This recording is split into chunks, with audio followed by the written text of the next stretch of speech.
Paradigms control the results in your life. You know, they have the power over everything, our relationships, our income, and when you shift your paradigm, your whole life improves. Hello, I'm Bob Proctor, and I want to welcome you to Paradigm Shift, where we're going to teach you how to make dramatic improvements in your life. This particular session is one that I really love and one you're going to love because it's going to solve an enormous problem for you. We're not only going to show you how to shift paradigms, we're going to show you how to shift a paradigm that's going to open up a world to you that most people never get to. We're going to talk about setting goals. Now you're thinking, well, everybody sets goals. Well, first of all, everyone does not set goals, and 90-some% of the people that do set goals are setting them the wrong way. They're really not going after the right thing. They're not stimulated. That's why so many people start goals and then quit. Well, you're going to find out why they do. You're going to love this lesson. You see, goal setting, if it's done properly, you're always going to get what you want. Always. There are no exceptions to this. We want to set a goal that's worthy of us. I want you to think of this for a moment. You're trading your life for a goal. Now, I don't think you'd trade your life for a car. I don't care what the automobile is. It could be a Ferrari, a Lamborghini. Would you trade your life for it? I don't think so. Would you trade your life for a house? I haven't come across the house that I'd trade my life for. Now, I've been in some beautiful neighborhoods, and I have been in some magnificent homes, but I wouldn't trade my life for any of them. And yet, you know, you are trading your life for what you're doing today. Now, if you're not going after a goal that's worthy of you, then what are you trading your life for? Do you see how important this is? Earl Nightingale said that success was the progressive realization of a worthy ideal. Now, I got a hold of that definition in 1961. I have never changed a word in it. Earl Nightingale passed away in 1989. He came across it in 1951, and he never changed a word. It is the progressive realization of a worthy ideal. Now, stop and think of what that means. Progressive is not go and back, up and down. Progressive is continually moving in an upward direction. So if we're going after the goal we want, we're not going backwards. We're not having bad days. We are progressively going in the right direction of a worthy ideal. Now, we're not asking, are we worthy of the goal? Is the goal worthy of us? So do you see, when you look at this, it's pretty important. And then let's take the last word, an ideal. James Allen, a marvelous Victorian author, wrote the little book, As a Man Thinketh. In fact, you should go to asamanthinketh.net. Vic Johnson has really done something for that book. And you know, that book has changed more lives. Well, James Allen, in the little book, As a Man Thinketh, he said an ideal is an idea that we have fallen in love with. Every time I say that, I think of the psychologist Adler. He said, I am grateful to the idea that has used me. Isn't that beautiful? So let's think of what success is. It is the progressive realization. It's the materialization of a worthy ideal. So we're going after something that we absolutely love. Now, what is love? Love is resonance. When two people are in love, they have a rapport intellectually, emotionally, and physically. They're on the same frequency. Well, when you fall in love with an idea, you're intellectually stimulated by the idea, you're emotionally stimulated by the idea, and you're physically going after it. You're making it happen. So we want to go after a goal that's worthy of us, that we're really going to make happen, and we're going to make it happen now. Now think of this. Let's get ready for it. We have infinite potential. Now, I've talked about this in another series here, and I want to hit on it again. No one can guess. The most erudite scientist alive cannot even guess at what you're capable of doing. You may be sitting there and will say, how do you know that? You don't even know me. because we all have infinite potential. You see, we're spiritual beings. Spirit's omnipresent. Spirit's 100% evenly present in all places at the same time. I'm going to tell you, when God created us, He created the greatest and the best, the highest form of intelligence on the planet. And we're not utilizing it properly. We have infinite potential. There's no end to what we can bring to the surface. No one even knows what we're capable of doing, least of all you. So why do we set goals? We set goals to find out what we're capable of and to develop the best in us. So now I'm going to ask you to stop and take a look at what you do. Now, we're talking here about paradigms. If you've seen any of the other shows in this series, we know that paradigms can control what we do. I say can, they generally do. Paradigms generally do control what we do. Now, we want to change that because I want to be in control of what I do. I don't want the paradigm to be in control of me. Now, if we stop and think, we've got a ton of knowledge locked up in our consciousness, but that doesn't necessarily mean we're acting on it.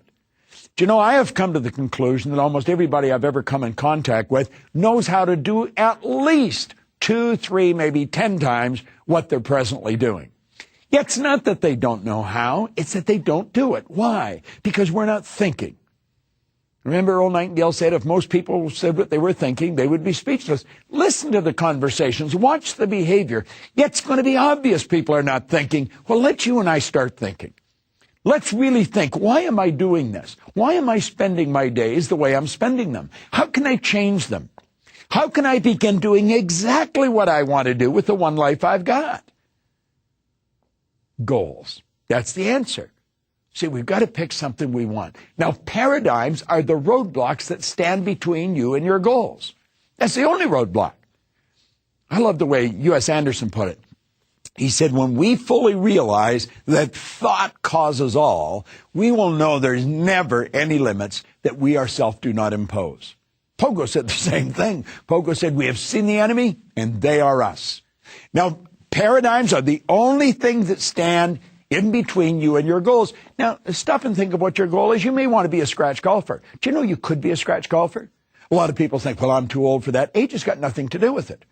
It has absolutely nothing to do with it. In fact, I'm going to digress for a second because this is an interesting point that I've always been sort of fascinated with. We know, we worldwide, when I say we, I'm talking about Asia, America, Europe, Australia. We almost accept 65 as being an age we should retire at. Do you know where that age came from? Most people don't. Back around 1880, Otto von Bismarck wanted to be elected Chancellor of Germany.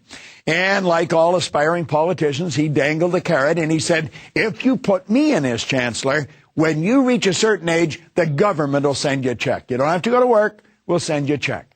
And he just arbitrarily picked 65 out of the ether. Well, think about it. 40, 50 years later, when they're setting up Social Security in America, somebody said, well, are they doing it anywhere else? Well, yeah, they're doing it in Germany. What age? 65. And so it was just accepted. Isn't that bizarre? Some aspiring person in Germany set an idea that the whole world has become subservient to. Why would a person retire when they're 65? Why would they ever retire, as a matter of fact? Retire means pull back from life. Well, when you're setting goals, don't let your age have anything to do with it. You know, and I'll frequently ask someone in their 60s or 70s, you know, that said, well, I'm getting too old. I said, what would you do if you were 20? I said, then that's what you want to do. Age has got nothing, absolutely nothing to do with it. Gender's got absolutely nothing to do with it. And you want to know something else? What you've done in the past has nothing to do with it. We're talking now about you setting a goal for what you want. That's where we're going, and we're going to get the paradigms out of the way.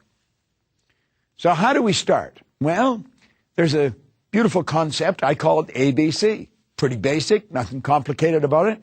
And this is where most people set their goals. Most people set goals on the A level. Why do they do that? They don't want to fail. This is so silly because we're going to fail. Failing is a part of winning, but most people don't know that. Why do we want to fail? Well, let's go back to the time we're little kids. We're just starting to walk. You watch adults with babies. We do it ourselves. And the baby goes to leave a chair and we say, be careful, you might fall. Where did they get the might stuff from? the kid's going to fall. They're going to whack their head. They're probably going to bleed. They're going to cry. We're going to hurt. They're going to hurt. But they're going to get up again and keep on going. You see, if you're setting goals so you don't fail, you're not going to go anywhere. Your trip is going to be sideways. There's going to be no progressive growth. It's going to be sideways movement. You're not going to go anywhere. But that's what most people do. They set goals to do something they already know how to do. It's not a good idea. It's a little dumb, but we support it. We tell people they don't want to be, they don't want to be unrealistic. You've got to be realistic when you set your goals. You can't have all A's. Yeah, you can have all A's. You can have anything you want. Or God's highest form of creation. I love the way Oprah Winfrey put it. She said, you can have whatever you have the courage to ask for. Yet she's right, and God only knows. She sure demonstrated it. I like the way Jack Canfield from Chicken Soup for the Soul, he said, our problem is we don't ask for enough.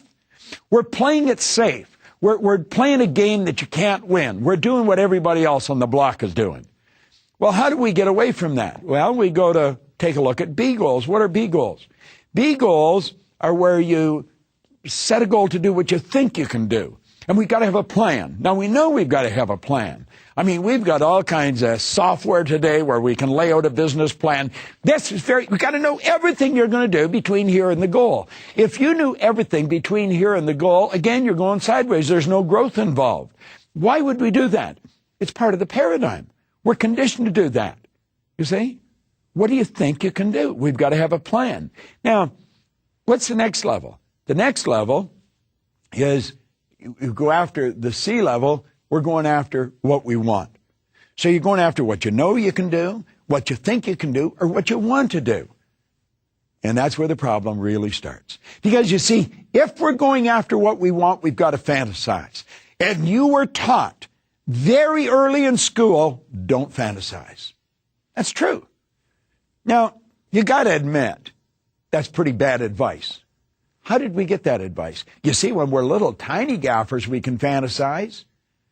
We were encouraged to fantasize. Put a little kid down in front of the kitchen cupboards and they'll haul the pots and pans out and God only knows what they turn them into, but they're making flying saucers and everybody leaves them alone because they're not hurting anybody and they're out from under your feet. They're fantasizing. But then they go to school. And what happens when they go to school? The teacher comes along and wham, they scare the daylights out of the kid. The kid's mind is taken off. They're taking a trip. They may be looking out the window. And that's called not paying attention. And the kid gets punished for it. They may get sent home from school, and then the parent punishes them again. Not paying attention. You've got to pay attention to the teacher. Don't exercise your imagination. It was okay up until you went to school. Now we've got to stop. Why do you think we have great big corporations and little wee creative departments? We've got to a point where we just accept the idea that not everybody's creative. Well, that is a bizarre idea. The creator is within. Everyone is creative, and there's no one that's more creative than others. There's just some that exercise their creativity more than others. But see, we put a block on fantasizing. We stop it. And so what do? Well, we go from what we know we can do to what we think we can do, and then we go back to what we know we can do. Why? Because you can't go after what you want. You don't know how to get it. See, we have to know how to get it. And yet, anyone that's ever done anything never knew how until after it was accomplished. Why do we do that? We do it because we're programmed to do it. What did I say? Paradigms are the only thing that stand between you and your goal. They're the only roadblocks. Now, here's another thing. I want you to think about this. On the A level, we're doing what all of our friends do. Do you know that you're attracted to people that are very much like you? As a matter of fact, that's why they're your friends, because we're attracted to them. Energy attracts like energy. So we're mixing around with our friends. Now, if I went to your friends and asked them, do you want Harry or Betty to win? They'd all say yes. If we gave them a polygraph, suck the truth out of them, it would come out, yeah, they want you to win. But they don't want you to leave. See, people don't resist change. People resist being changed. And when you leave, they've got to adapt to your absence, and they don't want you to leave. Therefore, they're not going to support you. So the group that we're hanging around with, when we go to leave and go after what we want, they're not going to support us because, they've got to adapt to our absence. So what's the answer? Well, We take the next step. We go after what we think. Now, if you're going after what you think you can do, understand this. There's no inspiration in it. There is no inspiration in going after what you think you can do. So most people go from what they know they can do to what they think they can do. There's no inspiration there. There's no support. So they quit and they give it up and go back and they do what they know they can do. And they spend their whole life going back and forth between what they know and what they think they can do. If you're in a corporation and you're setting goals, it all has to be planned out. You've got to have a plan. You've got to give a logical explanation of how you're going to do it. Now, that is really dumb. There is nothing to be gained by living like that. If you want to win, there is a concept that must be followed. It's fantasy, theory, fact. Now, there are the three stages of creation insofar as you're concerned. In fantasy, everything starts with the fantasy. I don't care what it is. Walt Disney's fantasized. Take the largest buildings in the world. It was a fantasy. Or NASA's fantasized, built the super tankers. How about the airplanes? Wasn't long ago, we were told we couldn't fly. Now we're flying in planes. They've got bars. And I flew from London to L.A. on Virgin Airlines. They have masseuses on there. You can get a massage. You can get manicured. You can lay down and go to sleep. You can press a button and they'll bring you whatever you want to eat. I was on a plane last night flying in here, and on the back of the plane, it's only about 3 months old, is a monitor on the back of the seat in front of me, and it's all touch sensitive. I can touch the menu. It'll come up. I can play games. I can watch movies. I can go to the news. It's just touch, and it all works. And the steward was telling me all the planes are going that way. You see, that is the result of somebody fantasizing. You know where email came from? The result of somebody fantasizing. It just seems like yesterday faxes come out. Faxes are history today. And look at email. Touch one button. I send 150,000 emails out every day to our clientele. Send them a good idea every day. As a matter of fact, if you want to get a good idea every day, just go to Insights, Insight of the Day, and I'll be happy to send you one. This is a new world we're living in. We've got to fantasize. So how does it start? Well, you start by building a fantasy of what you want, but it's got to be what you want. You don't have to know how to get it. Now, this is where goal setting comes in. Take a weekend, take a week, go away somewhere, sit under a palm tree, chew on a piece of straw, and just let your mind take off. How do you really want to live? Yet doesn't matter what it costs. Yet doesn't matter what the resources are. I think I mentioned on another part of this series where Price Pritchett from Texas, he said the absence of evidence is not evidence of absence. Don't you know that nothing is created or destroyed? Everything we need is already here, if not in one state or another. We've got to build the image in our mind that put us in the vibration we need to be in to attract what we want to attract. We're told to seek ye first this kingdom. Go inside, not outside. Quit trying to figure it all out. Just ask yourself, what do I really want? It's such a magnificent idea. Why weren't we conditioned with this idea? Well, it doesn't really matter. Somebody else may have been responsible for making us what we are. We're responsible for changing it. So build a fantasy. What do you really want? Right? Now, what you have to do now is turn it into a theory. We go from fantasy, theory, fact. So how do you turn it into a theory? And what is a theory? See, the fantasy is done with the imagination. It's just out there. It's like a giant hologram of the life that we want. All right? A theory is an idea we're starting to give serious thought to. A theory is a thought or a collection of thoughts in the consciousness. It's an idea. It's an idea that we're starting to give a reasonable amount of thought to. We're starting to take it serious. Now, we have to pass a couple of tests before we can turn that theory into a goal. We have to ask, am I able to do this? Well, I'm going to tell you something. For 45 years, I've been studying human potential. I have found there's only two sources of reference you can go to find out anything about yourself. One's science and the other's theology. Now, both of these areas clearly indicate that you and I have infinite potential. No one knows what we're capable of. We're sending spaceships off to foreign planets. Think of what we're doing. Think of what we've already done. Don't stand in awe. They did that. We did that. Include yourself in it. It was the consciousness that you're operating with that they used. Use that consciousness. Am I able? I don't care what religion you belong to. You could be Christian, Hindu, Jew. Every religion teaches that you have infinite potential. Yes, you're able. You might not know how. You might not have the resources, but you've got to admit, I'm able to do this. I am able to do that. Then you have to ask, am I willing?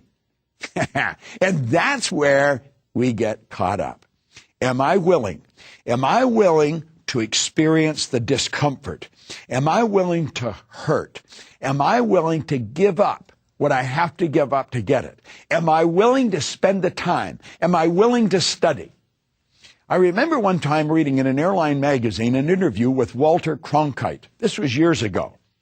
And the person that was doing the interviewing was talking to Cronkite about the astronauts because he knew them all, interviewing them all.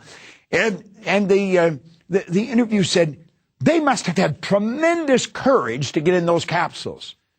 And Cronkite said, on the contrary, they didn't need any courage at all to get in those capsules. He said they got in those thousands of times. They got into simulators thousands of times. They had been there many, many times.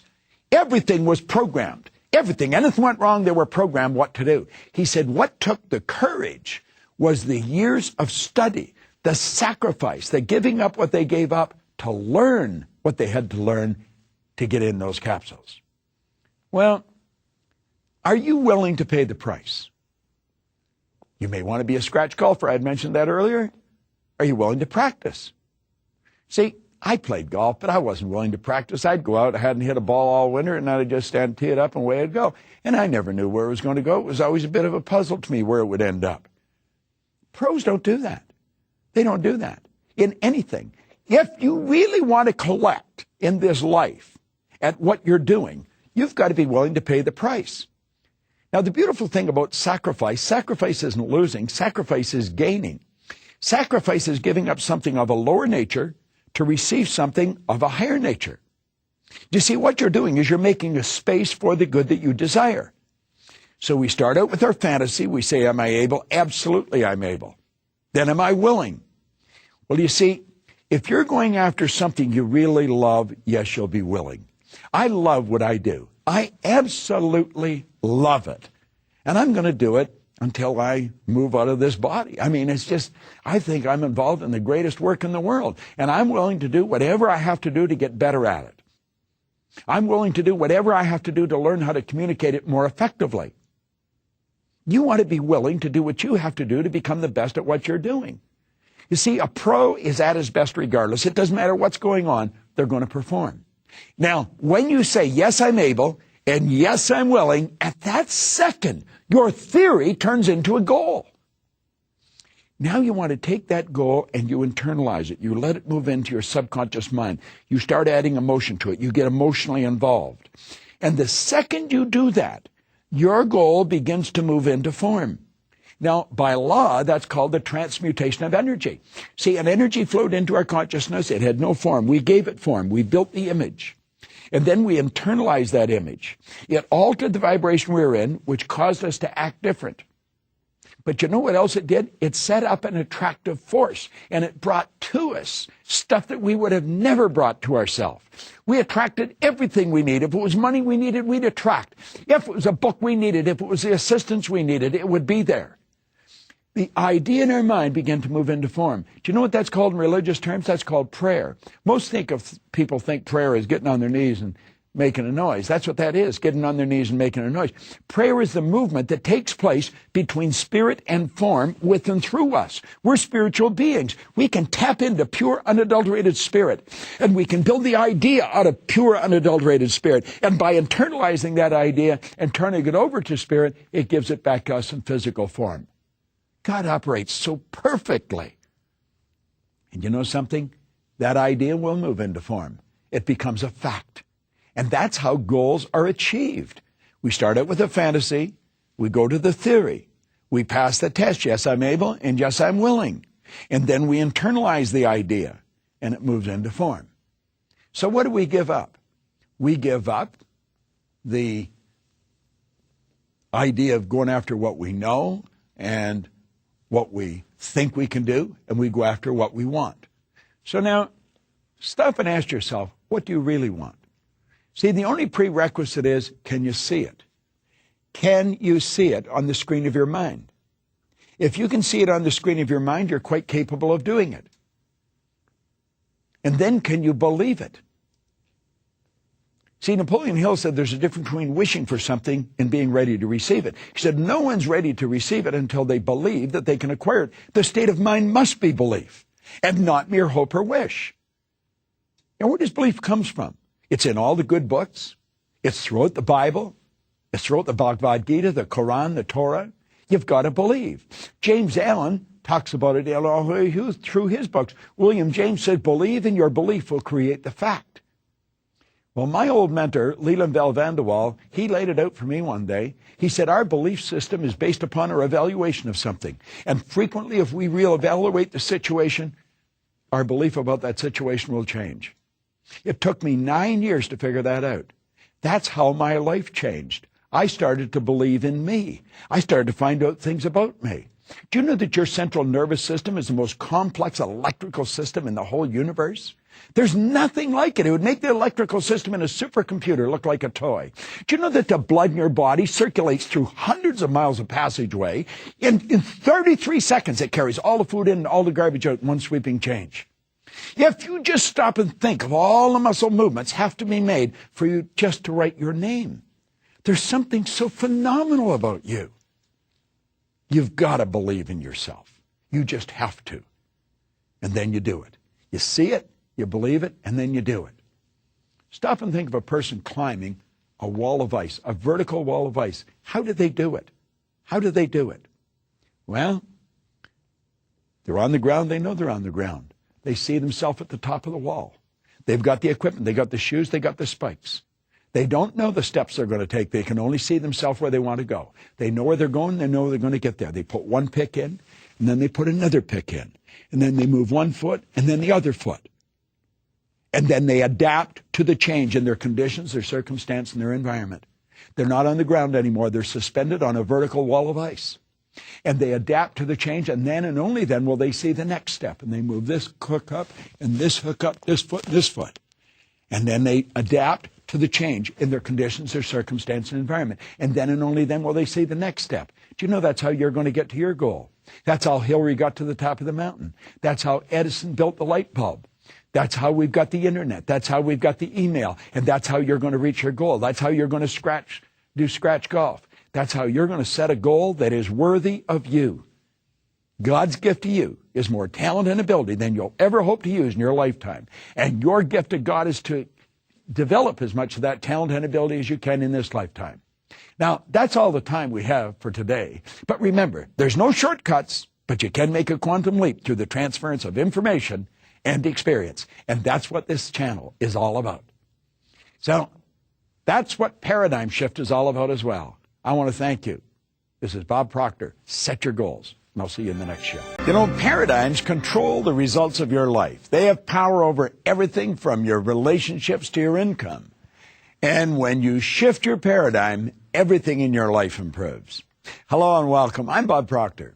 And I want to welcome you to the Paradigm Shift, where we're going to teach you how to make dramatic improvements in your life. You know, when you talk about a paradigm shift, you're talking about one of the most important things that you can study, because you're really learning how to take control over what's going on inside of you. And I want to recommend that you make a decision right here and right now. Stop whatever you're doing mentally and play a little game with me. Make a decision that you're going to let your paradigms work for you. It's a good thing to do. Now think of this for a moment. We have one life so far as we know. We've got one bite at the apple. So it's really about lifestyle. And you know, we can have an absolutely phenomenal lifestyle. We have been blessed with abundance everywhere you look. And it's a matter of accepting it. Now, not only do we have to learn how to accept it, we've got to learn how to let go of some of the roadblocks that stand between ourselves and the good that we desire. You know, you talk about the miracle of the mind. And the mind truly is a miracle. Dr. J.B. Ryan said the mind is the greatest power in all of creation. I want you to think about that. The mind is the greatest power in all of creation. I have people from time to time that come up to me and they'll say, no, God is the greatest power. in all of creation. I said, wait a minute. You've got to listen and you've got to think. God is the creator. The mind is the creation.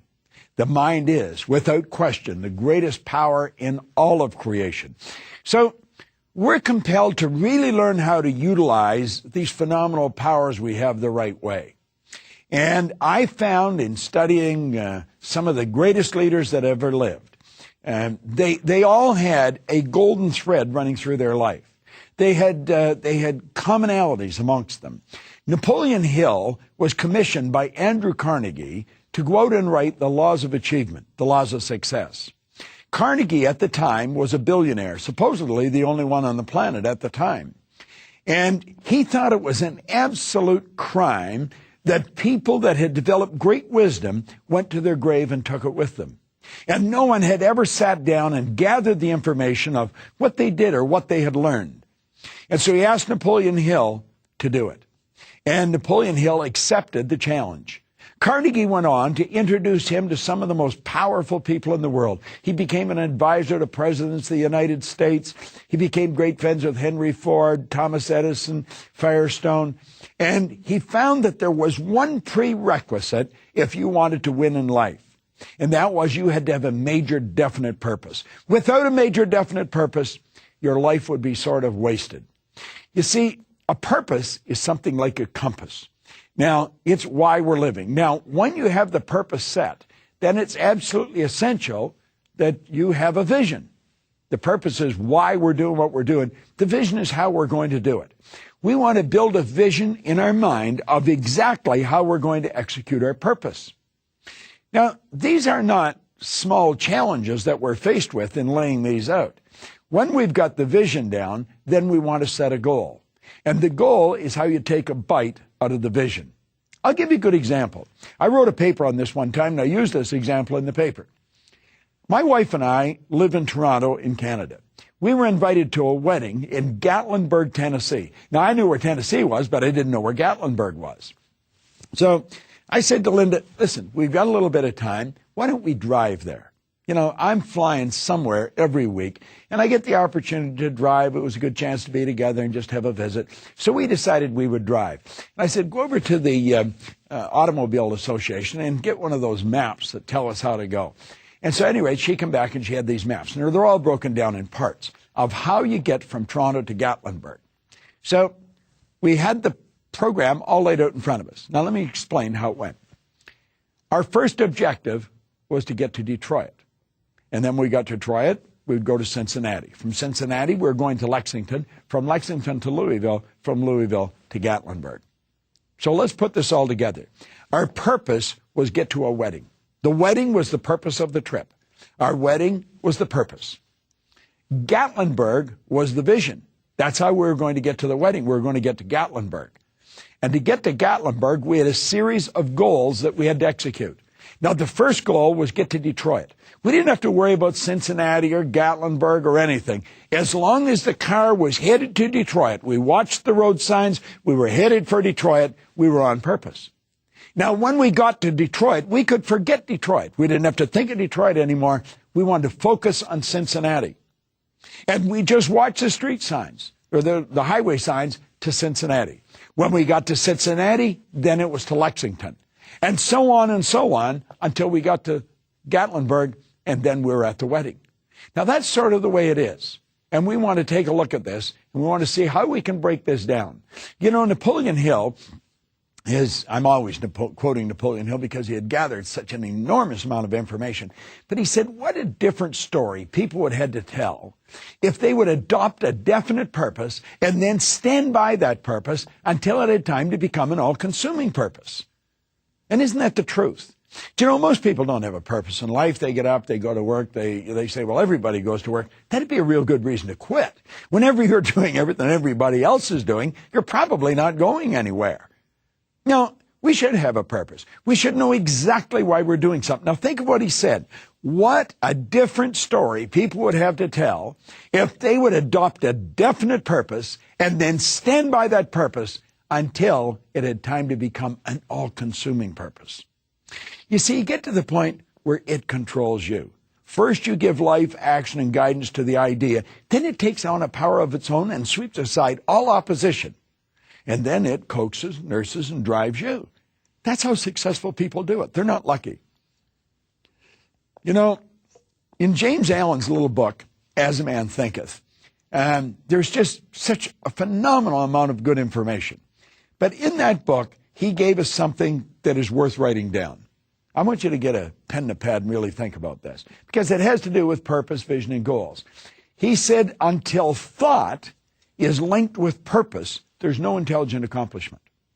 Now, if you play with that idea for a while, it's going to tell you that, well, I've already mentioned in other parts of this series that most people don't think, and they really don't. They've tricked themselves into believing that mental activity is thinking, and of course it's not. So he says, until thought is linked with purpose. In other words, if we don't have a purpose, there's no point in us even thinking. Because what are we going to do? We're going to go here, then we're going to go there. We're going to live like a cork in the ocean.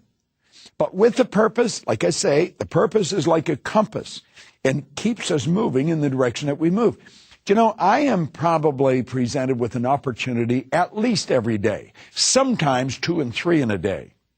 And I have a very quick scanning method that I do mentally. I look at it and I first of all ask, is this going to be on purpose for me? If it's not on purpose, I don't even investigate it. I don't care how much money I could earn at it. I don't care how much fun I could have doing it. If it's not on purpose, I don't want it. I want everything I do to keep me moving in the direction I'm moving, to keep my life on purpose. Well, Allen said, if thought, until thought is linked with purpose, there isn't any real intelligent accomplishment. Now, you might ask yourself, what is it you're attempting to accomplish with your life? You know, what are you really trying to do? Do you have a purpose? Because if you haven't got a purpose, you're probably going around in circles. And that's why people get the same results over and over and over again. So it's worth looking at. You see, a purpose is, it gives our life meaning. A purpose is something that gives direction to us. It tells us where we want to go. You know, it explains why you get out of bed in the morning and why you do what you're doing. So I guess the question is, how do you select a purpose? It's not an easy thing to do. I went with 2 business associates of mine to a ranch in Northern California, Clear Lake Oaks, California. And I spent 3 days there establishing my purpose. Now, this was after working for a long time, but I realized that my purpose was changing. What I started out doing in this industry and in this business, it was started to change. The world's changing, our methods of communication, means of travel are changing, and I thought my purpose is changing. And so I went with 2 very good friends of mine, John Assaraf and Mark Meyerdirk, and we went to Clear Lake Oaks, California, to High Valley Ranch. It's owned by Jane Wilhite, marvelous lady. And this is a place I always look at it like a spiritual oasis. I go there and I go up to the Casa Montaña. It's the house on the hill. Beautiful place on top of a mountain. I get up in the morning, I can go out and look down on the clouds someday, or just stand in the balcony and watch deer graze on the lawn. And you see, it's a beautiful setting. It's quiet. You're close to nature. And I think you want to go to a place like this to establish a purpose. This isn't something you're going to do over a cup of coffee in a restaurant. This is where you want to sit down and ask yourself, what do you really want to do with your life? It's an enormous question. Now, I was doing what I wanted to do with my life till I got to a certain point, and I decided I wanted to change my direction a little bit. I actually quit the business I was in one time, and I quit for good reason. I didn't get tired of what I was doing. I got tired of how I was doing it, but I had to quit to come to that realization. Well, at any rate, we got up there, and we started philosophizing and talking and batting ideas back and forth, and it was very important how we chose the words to put the purpose together. Because what I was doing, I was saying, this is why I'm living like I'm living. And this is why I'm doing what I'm doing.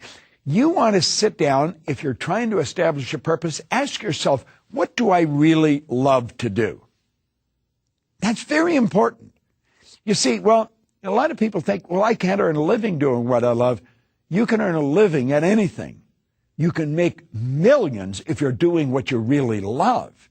Because you're not going to bring the best out of yourself until you do establish what it is that you love to do. And that's how you establish the purpose. So you ask yourself, what do I really love to do? And then you start to put the words together, and pretty soon you've got a purpose established. Like, I sat with my wife one day, and she was trying to figure this out. And as I talked to her, and she has her own company. She has a lot of people. It's a networking company, and she has people all over the world. And I said, well, what do you enjoy doing most? Now, I knew because I had observed her working for a number of years. And she really enjoyed working with the people that were serious and helping draw the best out of them. So she established her purpose was develop entrepreneurial situation or empower people to develop entrepreneurial situations that would reward them with time and money freedom. Now think of that. That's my wife's purpose. Her purpose is to empower people to develop entrepreneurial situations that will reward them with time and money freedom. Now that gives her a fair amount of leeway. It's a phenomenal purpose. What do you love to do? That's what she loves doing. And she spends her time doing it. She has time and money freedom. She does what she wants to do. I have time and money freedom. I do what I want to do. And that's what you want to do. But what is your purpose? And once you get the purpose, you start moving in the right direction. You know, great king of Israel, Solomon, he said, where there is no vision, the people are going to perish. Now think of this for a moment. I have mentioned on numerous occasions, this whole universe operates by a law.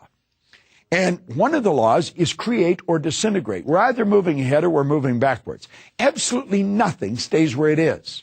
Yet you'll see a lot of people say, but I like it just the way it is. Well, that may be true, but I'm going to tell you something. You're going to like it a lot more when it improves. Why did Solomon say if there is no vision, people will perish? Well, if there's no vision, there's no image in your mind. You have to have a clear-cut image in your mind. If there's no image, there's chaos in your mind. When you have image in your mind, that's when you start to attract things to you. That's when you start to move towards it. See, as you move towards the vision moves towards you. It's very important that we have a clear-cut vision, a picture of exactly how we're going to execute our purpose. So what Solomon said is accurate. Where there is no vision, the people will perish. What do great leaders do? Great leaders establish a vision for the people.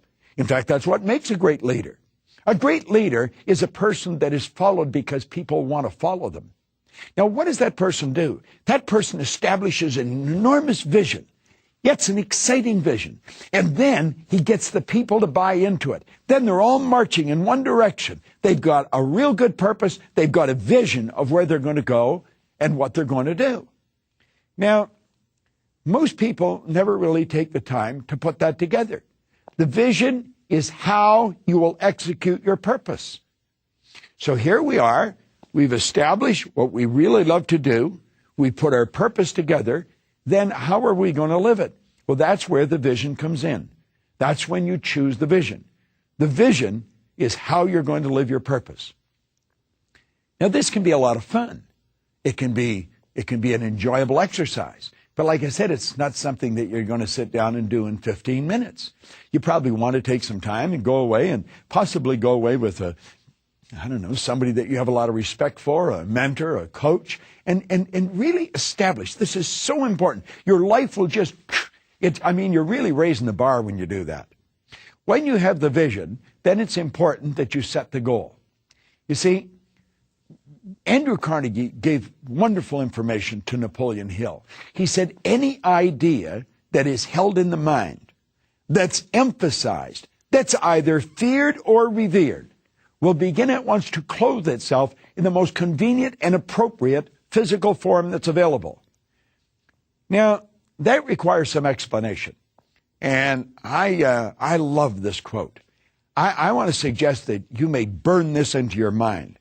He said, any idea that's held in the mind, doesn't matter what it is, that's emphasized, that's either feared or revered. You know, the great sufferer in the Bible, Job, he says, lo, the thing I fear has come to visit upon me.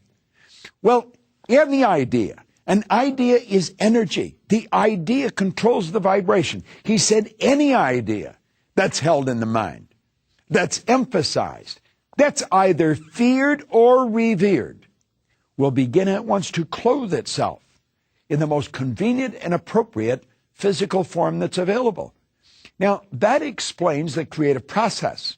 That explains how you get the things you need to accomplish whatever it is you want to accomplish. You may need great amount of money. You may need a lot of people. You may have to have an enormous team working with you. Do you know that you will attract everything that's required to accomplish the goal when you build the idea? See, you can build a beautiful purpose, you can have a great vision, and then you lock into the goal. Now, it's something that you've really got to get into. You've got to study this. There was a phenomenal author back around 1903, Wallace D. Wattles. He wrote a book called The Science of Getting Rich. Lloyd Conant from the Nightingale Conant Corporation gave me that around 1968, and I've never stopped studying the little green book. I took it and I developed it into a seminar series. It's a phenomenal seminar series. So it's something that you really want to study. So as you look at this and you get thinking about this, you know, you get the idea going, and this is where you develop the desire. He said, desire is the effort of the possibility within, seeking expression without through your action. So what are we talking about now? You build the purpose, why you're living. You build the vision of how you're going to live, and then you select the goal. Now, the goal is mighty important, and that's what Carnegie was talking about, and I think that's what Wallace D. Wattles is talking about. You see, the goal is how you're going to realize your vision.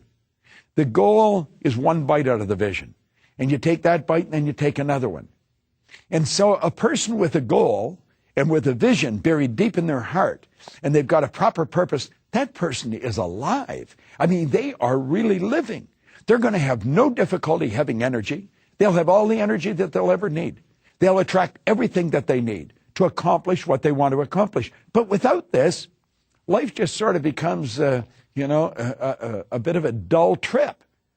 But when you have the purpose and the vision, the goal down right, and you start to understand the miracle of your mind and exactly what's going on inside, but then you have to clearly understand that, remember, the paradigm is the only roadblock between you and making any of this happen. Now, odds are pretty good you are not programmed to sit down and do this. And we're all busy. You're busy. I'm busy. I think everybody I know is busy. You know, we thought when all this new technology came out that we would have more time. It's actually caused us to become busier. We communicate faster. The world has shrunk. You can communicate with the person on the other side of the world as easy as you can communicate to a person sitting right beside you at a table. So we have to ask ourselves, you know, how do we want to live? Do we want to keep going at warp speed and not wondering what's going to happen? Or are we going to give our life direction? Because that's what the purpose and the vision and the goal are all about. And so you got to make it meaningful. It's got to be something that you really want, something that's going to mean something to you. And when you do this, everything starts to win. Now, you know, we have the ability in our consciousness, if we look at this little diagram as the mind and the body, we have the ability in our consciousness to pick anything we want. We were blessed with phenomenal mental faculties. We cover all of the mental faculties in another presentation in this series, but you've got phenomenal mental faculties, and you've got the ability to build whatever you choose in your consciousness. When you build that idea, you have to let that idea then seep into every part of your being. And let is the key word. You don't try. I hear people say, I'm trying to get emotionally involved. Stop trying. Let yourself get emotionally involved. Some people think if they only worked harder at it. Price Pritchett tells a great story about a fly dying on the windowsill trying to fly through the glass of a window pane. He says, you know, you can hear it, and it's not going to make it. He thinks a little more effort. When just a few steps away, the door's open and the freedom the fly seeks. Well, sometimes we work like the fly. We've got to realize we've got these mental faculties. We've got our sensory factors. We want to use our sensory factors in the proper way. We want to look and study the things outside that are going to move us towards our goal, that's going to help us live our vision or our purpose and realize our vision. But let's realize that we've got the ability to choose anything we want in our consciousness. The subconscious mind is universal intelligence. You've got to let that idea sink into every molecule of your being. You've got to feel it. You've got to feel yourself involved with what it is you're doing. Otherwise, you're not really on purpose. Now, when you do that, everything starts to click for you. Now, otherwise, if you just gather information and let it stay in your consciousness, and gather more information, let it stay in your consciousness, nothing happens. The paradigm has to shift. I see people going to seminar after seminar after seminar, and nothing happens. You see, my life did change. It changed dramatically. I went from earning $4,000 a year to over $1 million a year. I had no formal education. I had no business experience. The things that happened to me were shocking. And I wasn't satisfied with the win. I wanted to know why they happened. So I began to study. And I started to go to a lot of seminars. Now, I'm operating on the opinion that you probably go to a lot of seminars. And sometimes you'll see the same people there studying the same thing, but nothing happens. They don't make it happen. You know, why don't they? What's missing with these people? It's missing, the part that's missing is the understanding of how paradigms are built, how paradigms are shifted, how we change them. It's so important you start to understand this. Otherwise, you're just gathering a lot of information. Now, if you keep gathering information and the results don't change, you're causing tremendous frustration in your own life. It's the same. You have kids in school. They keep studying, the marks don't change. What do? We tell them to study some more. Help them alter the paradigm. Help them change the ideas that are fixed in their subconscious mind. Help them understand the genius that's locked up within them. Help them understand they're God's highest form of creation. Help them understand how their mind works. See, little children will grasp this information. Salespeople will grasp this information. You see salespeople setting goals to pacify the sales manager, or they set goals to pacify their upline if they're in networking. This is going on all the time. It's a dumb exercise. Help them understand how the mind functions. Help them understand the role the paradigm plays in their life.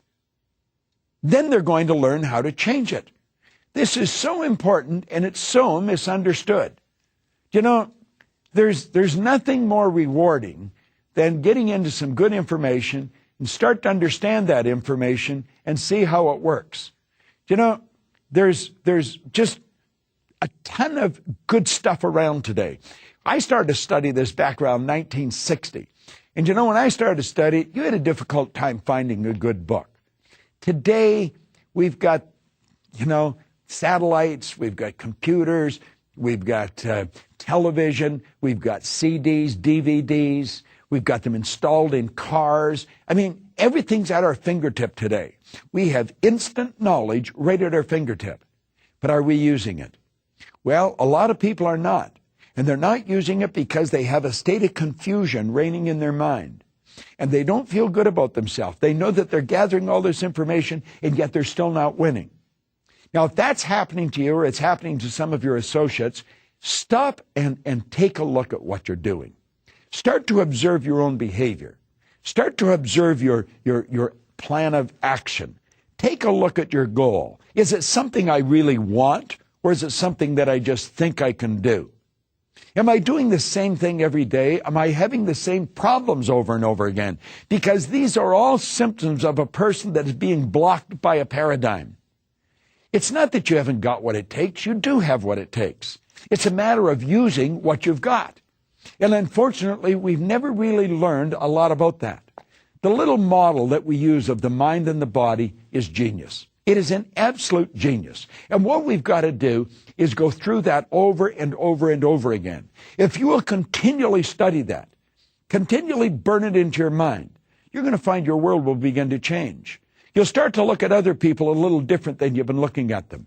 See, if I sat down with you, I would automatically see your head as your mind and everything from the neck down as the body. I would have an imaginary line right across the center of your head, and I'd be paying very close attention to everything you said to me. I'd be super sensitive to the vibrations that I was picking up from you. I want to know what's going on in your mind. I want to find out what you want, and then I want to help you get it.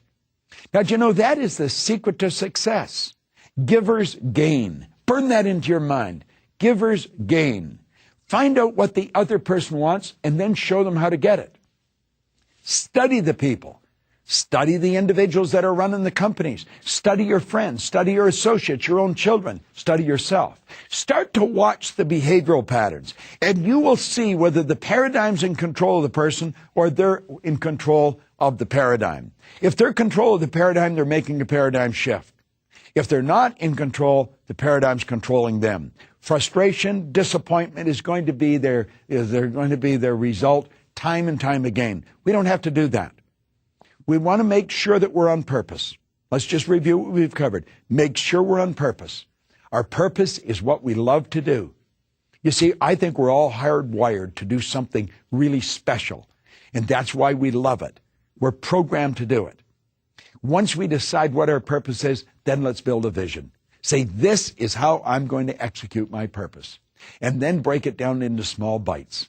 Say, I'm going to go after this goal, then this goal, then this goal. See, a vision is a multiplicity of goals taking down the right road to an absolutely brilliant future.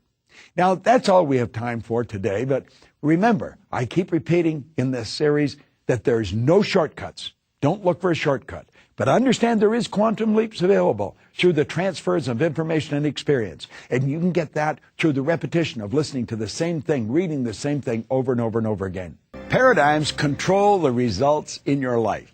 They have the power over everything from your relationships to your income. And when you shift your paradigm, everything in your life improves. Hello, I'm Bob Proctor, and I want to welcome you to Paradigm Shift, where we're going to teach you how to make dramatic improvements in the quality of your life. Now, here's something that you may not want to hear, but you've got to learn, and you've got to learn how to deal with it. When you decide to make a paradigm shift, I'm going to tell you what happens. You're going to raise the terror barrier. You're going to hit it like a wall of bricks, but you can go through it, and you don't let it stop you. Now, without understanding the terror barrier, you could keep going back to the start over and over and over again. So the big question is, how are paradigms changed? And here's your answer. It's a lifetime commitment to a daily program of self-improvement. Now think of it. It's a lifetime commitment to a daily program of self-improvement. Now, if you're not involved in a daily program of self-improvement, that could seem like a humongous task. But you're involved in a lifetime commitment to feeding your body. You're involved in a lifetime commitment to showering and sleeping. You're involved in a lifetime commitment to a whole lot of things. Why not just include maybe 30 or 60 minutes a day for the development of your own personality? Do you know, it's like chipping away at a solid vein of gold. You can do nothing but win.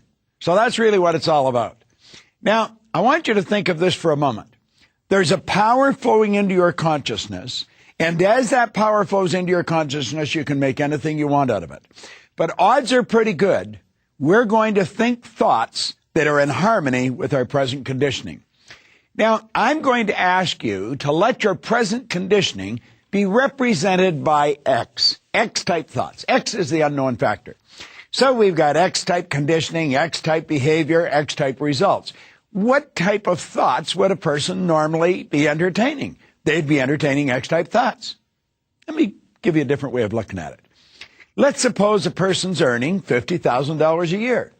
Their behavior would be the behavior of a person that earns $50,000 a year. The results, $50,000 a year. What do you think they'd be thinking? They would be thinking the thoughts of a person that earns $50,000 a year. X-type thoughts. If it's X-type conditioning and you don't shift the paradigm, you're going to think X-type thoughts. Now, you can entertain other thoughts. You don't have to think X-type thoughts, but that's generally what people will do. Now, I call that bondage. We go from bondage, we go to something called reason. And this is where you entertain a Y-type thought. Y being bigger, better, different than X. Now, as long as the Y idea is just in your intellectual or your conscious mind, everything's fine. Nothing changes. You could be sitting down and decide to fantasize, and you're going to entertain the thought of earning $50,000 a month, or maybe $150,000 a year, something substantially more than $50,000 a year. And as long as that idea remains in the consciousness, everything's fine. I'll give you an example of what I was talking about. I was on the fire department in Toronto. It was the best job I'd ever had. Now, I'm going back many, many years. And I thought I'd stay there forever. They never fired anybody. No one ever quit. One person since 1934 quit. I was working 7 days and 7 nights a month. And we worked at night. We could go to bed. So, I mean, I was virtually retired. I was 26. So I was looking at what I was doing as being the best thing in the world. Now, I decided after I started to read Think and Grow Rich that I wanted something better than what the fire department offered. I had no credentials. I had no formal education. I had no business experience. But that book inspired me to be thinking of why-type thoughts. And, you know, as long as I kept the idea in my consciousness, everything was fine. But I didn't do that. You know what I did? I started to get emotionally involved with the idea of earning a lot of money, of having my own business, of traveling all over the world. I mean, I was good at fantasizing. I had no difficulty with that. But when I started to get emotionally involved with it, it was just like all hell broke loose in my mind. You know, instantly my mind went from worry to fear to anxiety. And that's what you call hitting the terror barrier. The second you get involved in the idea of making a big change in your life, something happens. It's scary. And you hit the terror barrier, what do? You run right back to your safety zone, to bondage. And I was thinking, well, you know, the fire department's not that bad of a job. I get lots of time off. I'm drawing better than average income. You know, there's a pension. They can't fire you. You know, you go to work for the government. You'll never hear from them again. And that's where I was. But you see, it's almost like, how are you going to keep them down on the farm after they've seen TV? I had gotten emotionally involved with the why idea. Now, do you know, the only way around this is understanding. That's the only way. There's no other way. You really got to understand what's going on. When you start to get emotionally involved with an idea that is far beyond your present conditioning, everything goes a little nuts. Your nervous system is affected. It's what we call the terror barrier. Now, do you know, Thoreau once mentioned, he said, if a person will advance confidently, get in the direction of their dream and endeavor to live the life they've imagined. He didn't say you had to do it. I mean, I've taken this quote apart 6 ways to Sunday and just diagnosed it and looked at it. He said, if a person will advance confidently, get in the direction of their dream, and endeavor to live the life they've imagined, give it your best shot, they will meet with success unexpected in common hours. Well, there's a few key parts to that. It says if. So, you know, there's a note. You don't have to do it. If a person will advance confidently. Well, I wasn't very confident. As a matter of fact, I wasn't confident at all. I was scared stiff. And anybody that goes to make a big move, let's say a person quits a salary job to go on commission, that's a big move. Let's say you move from one country to another. I've moved from Canada to the United States to England to Malaysia. I mean, I've moved all over. But the first one, that was a tough one. When you go to make that first change, things happen inside of you. Now, you shouldn't let that stop you. You see, what you want to do is gain an understanding of what's causing the terror barrier. It's the paradigm. The paradigm is trying to hold you where you are. Now, keep in mind what the paradigm is. The paradigm is a multitude of habits that are fixed in the subconscious mind. And when you go to stir them up, everything goes crazy in your nervous system. It's worry, fear, anxiety. Now, I'm going to hit on that more in a few minutes. But it's not a nice thing. Now, you're either going to say, wait a minute, I understand what's causing this worry. It is not justified. It is not justified. It's the old conditioning that's causing it. But if I get emotionally involved with the worry, that's going to set up fear. And fear must be expressed through the only instrument it can, your physical body. And that's where the anxiety comes from. Well, you see, with the proper understanding, you can crash right through that terror barrier. You say, I'm just not going to do this. I'm going to go through that terror barrier. I'm going to end up with what I want. And the way to do that is continually play with the why idea over and over and over again. It may be scary, but I'm going to tell you the compensation is phenomenal. And that's where the repetition comes in. Now, that's essentially what I did, but I didn't understand what I was doing. I was reading the book, and I was listening to Earl Nightingale's condensed narration of the book. I'm driving around playing that record on a battery-operated record player. I'm going way back to the early 60s, and I kept playing this thing over and over and over, and I kept reading the book. Everybody told me I was crazy leaving the fire department. Do you know, within a year, I had 10% of the fire department working for me. I had my own company. My dream has been fulfilled. I've got business all over the world. Now I'm on a bigger idea. But I crashed through the terror barrier. I have come to the point where if a goal does not scare and excite me at the same time, I know the goal's probably not any good. If your goals don't scare you, you're going sideways. You're not going ahead at all. You're just not. You've got to get this right in your mind. You've got to understand that whenever you go to raise the bar, to do something that you're not conditioned to do, the terror barrier comes up. And the only way around that is continually get involved in the why idea. Keep listening to it over and over and over again. Now, you see, we have a choice. We really have a choice. The choice rests in our own consciousness. And we can choose what we're going to plug into. We can choose to plug into what's wrong, or we can choose to plug into what's right. I'll tell you how I want you to look at this. You've got the drawing of the mind and the body, the circle. The top half is the conscious mind. I want you to visualize a plus sign on one side of your mind and a negative sign on the other side. That's the negative and the positive. Positive and the negative, the yin and the yang, the inside, the outside, the up, the down, the hot, cold. It's the opposite side of the same thing. Now, you have a choice to which side you're going to plug into.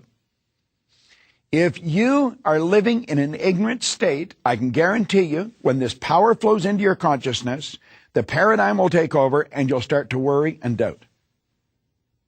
Now, above the negative sign, I want you to put the word ignorance. Above the positive sign, put the word knowledge. See, it's knowledge that's going to get you to where you want to go. And the only way to get to the knowledge is to study. There's no other way.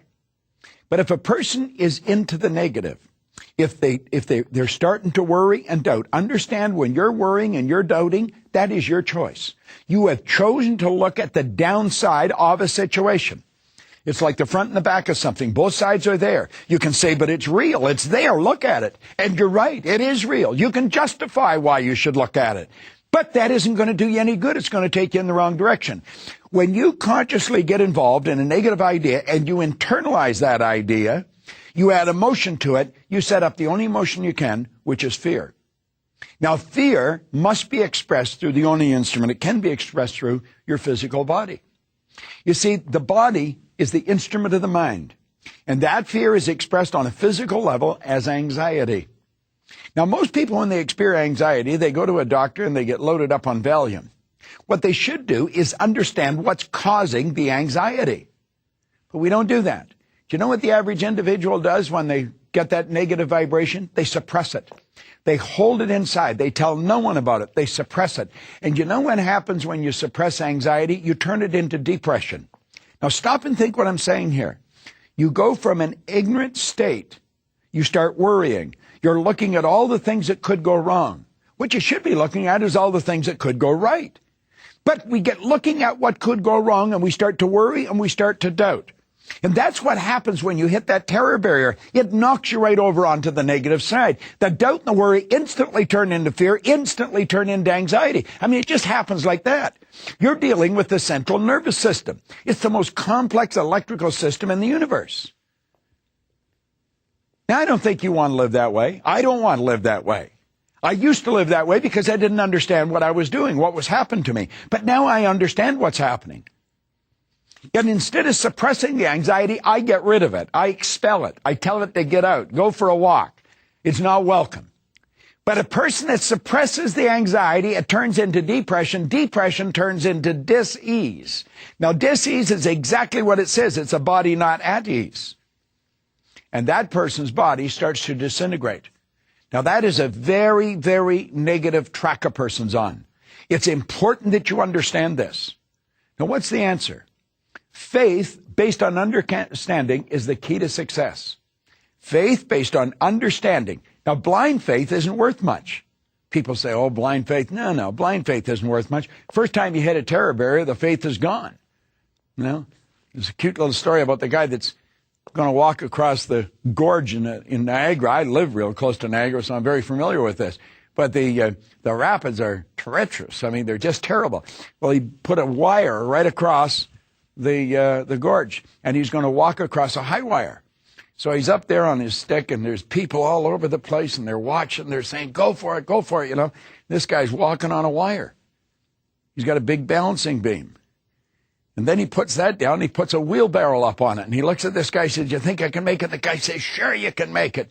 He said, get in the barrel. See, he didn't really believe it at all. You know, blind faith. Faith based on understanding. When we understand how our mind functions, when we understand what the paradigm's doing, when we understand that the paradigm is conditioning, it's in every cell of our being, and it flips us right over onto the negative, you know, we're sunk if we don't understand that. But when you do understand it, it's the key to freedom. It really is the key to freedom. Now think, I keep talking about this. There's a power flowing to and through. I want you to visualize an enormous funnel coming right into the top of your head. And there's an energy flowing right into your consciousness. And it has no form. It's pure, unadulterated, creative power. And you can take and you can build any idea you want. You're wondering, I wonder if this will work. I wonder if that works. It doesn't work. We work. It's our focus. It's our focus that determines whether we're going to make something happen or not. We wonder, we think it's something outside. I wonder if the economy will handle it. The economy's got nothing to do with it. I wonder if the marketplace. No. It's not the marketplace. It's ourself. It's our own understanding. When that power flows in, we don't just think, we ask ourselves, what do I really want? And then we understand the paradigm is going to try and stop me. I'm going to overrule that paradigm. I'm not going to let it stop me. So what do? I look at the positive side. How do I do that? It's through understanding. I understand what's going on. I understand the paradigm's trying to stop me from following my dream. Now, there's only one way to develop understanding. There is no other way, just one way. And that's through study. And if you will make a commitment to a lifetime of study, you'll just change one paradigm after another. You'll keep breaking them. And they're going to have to keep being broken. You're going to have to continually have paradigm shifts. Now, I've been working at it consciously and deliberately for 45 years. And I know if I go for another 45 years, and I certainly hope I do, I'm going to continue to break the paradigms. I'm not going to let them control me. I absolutely refuse to.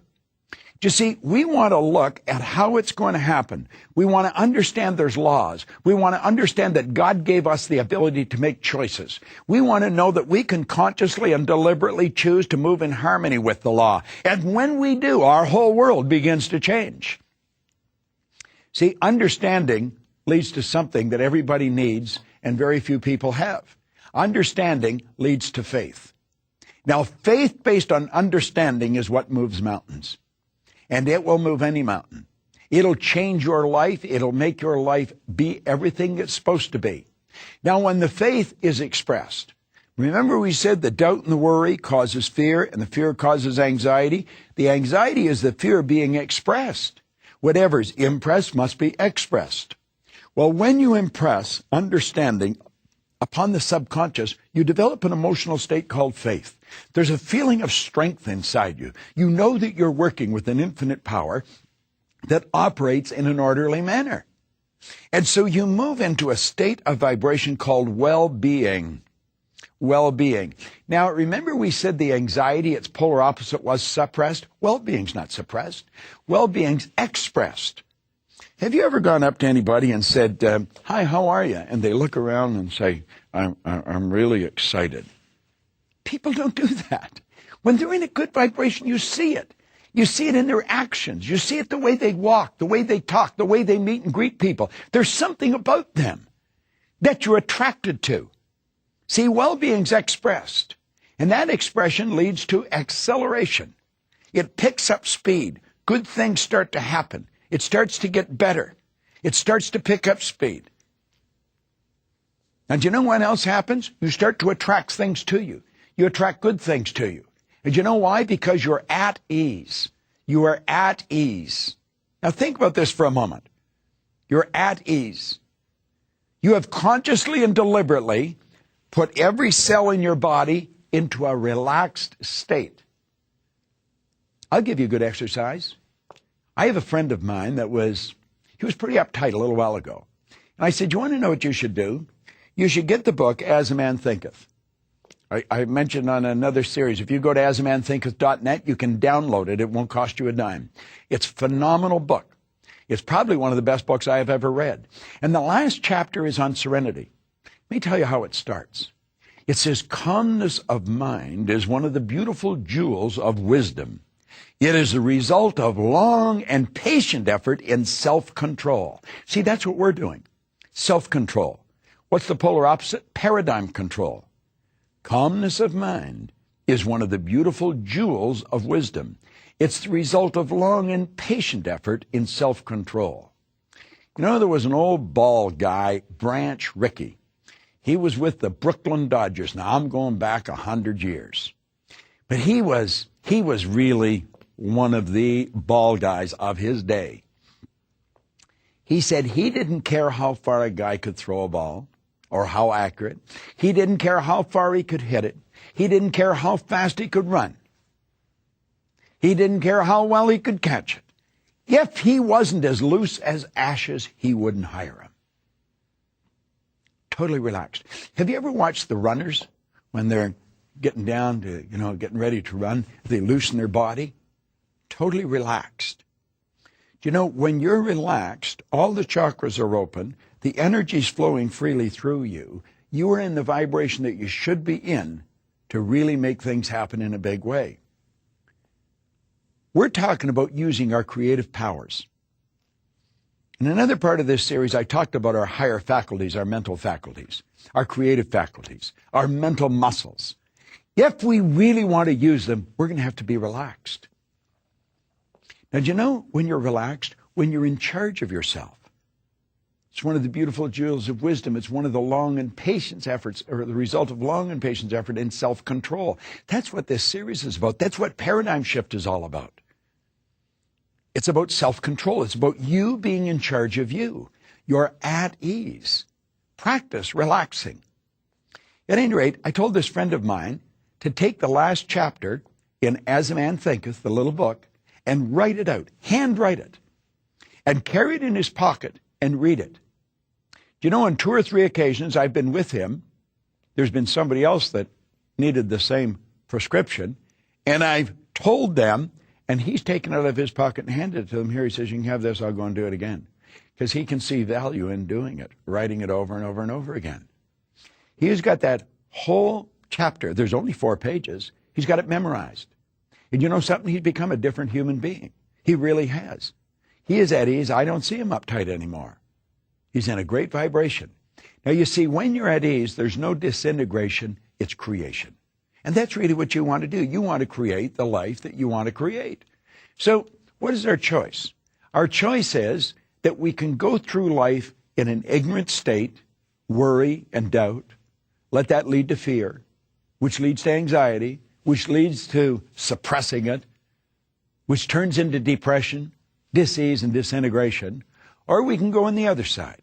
We can study. We can make a commitment that we're going to study.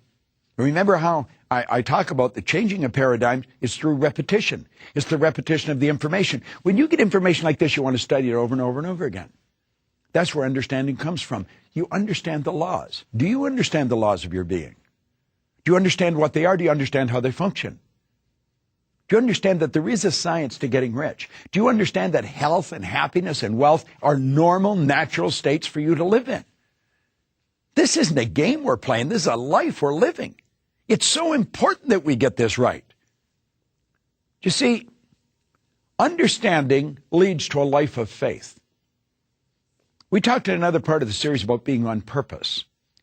Well, when you're on purpose and you understand the laws, you go beyond faith. You know what's going to happen. And that faith leads to well-being. What a beautiful way to live. Live in a healthy, vibrant state. And the well-being's expressed. Do you know what you like? You like being around people that send out good energy. Do you know you've often been in a social setting where you may be standing around on a carpet and chatting with a group of people. It might have been a cocktail party or a reception or something. and you suddenly feel someone come in the room. And you hear the chatter start to slow down, and you look over at the door, and sure enough, she's standing there. You don't know who she is, but you know she's somebody special. It's not somebody that you see on the big screen or on the tube. She's not on the cover of magazines, but you know she's somebody special. Do you know what you're looking at? You're looking at someone that knows they're special. I'm not talking about an ego trip. I'm talking about a healthy, conscious awareness of who they are. And that's what comes from understanding. They have faith in themselves.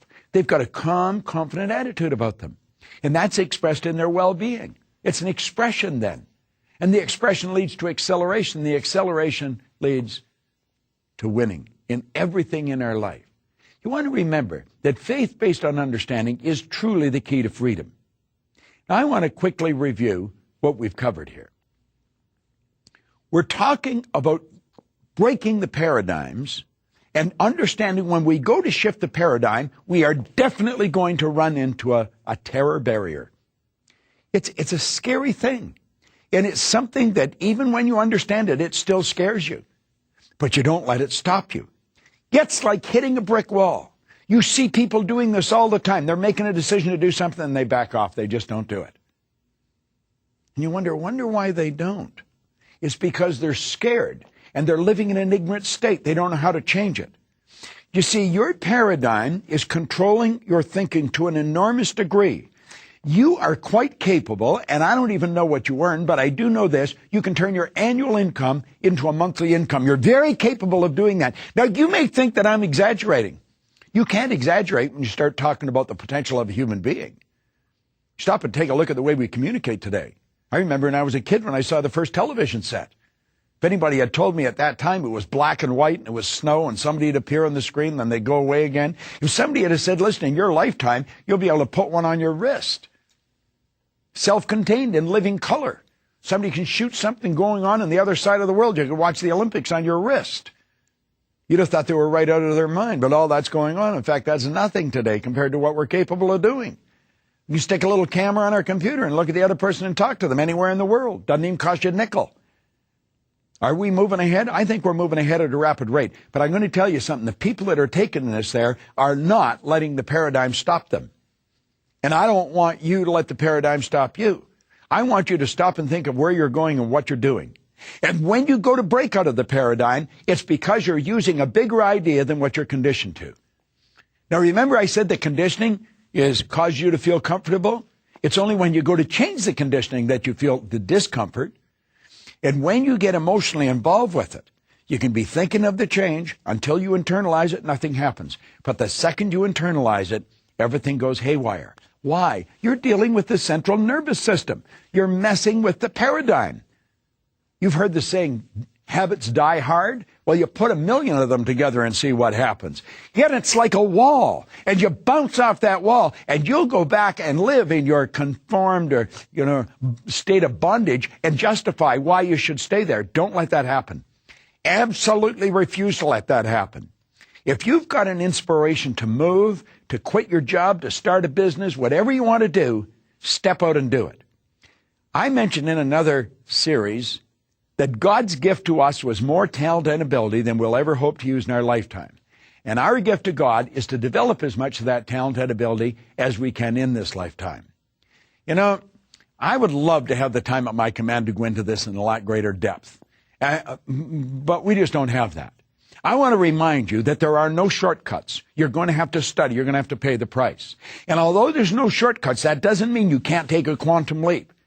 I've watched people go from nothing to millions in a very short period of time. And it's through the transference of information and experience.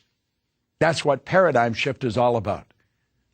I want to congratulate you for being involved in this series, and I look forward to seeing you in a real live seminar. This is Bob Proctor. Thank you.